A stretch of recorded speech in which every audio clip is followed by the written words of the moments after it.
Сомнителните 6 случаи со воспаление на мозокот кои изминатите денови завршија на болничко лекување на инфективна добија диагноза.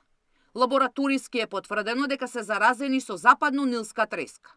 Ја имаат најтешката форма која се јавува кај 1% од луѓе каснати од инфициран комарец. И ново потврдените како и останатите 10 кои се хоспитализирани на клиниката се од Скопје.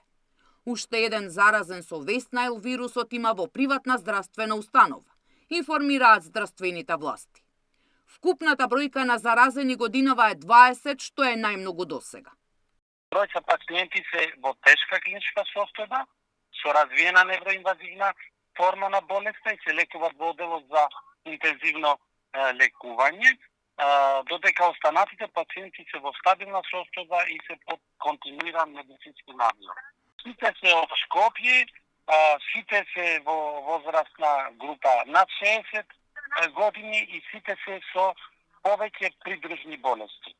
Од потврдените случаи само кај мал број во епидемиолошките анкети е наведено дека патувале надвор од Македонија. Сите други заразата ја добиле во земјата. Имајќи во предвид дека поголем број се од скопската општина Драчево, таму имаше и ворено прскање против комарци, а надлежните најавија дека ако има и во други општини поголем број ќе преземат дополнителни мерки. Каснувањето од заразен комарец кај 80% може да помине без симптоми. Околу 20% може да развијат блага клиничка слика, а само 1% да завршат во болница. Сања Димитровска, Сител телевизија.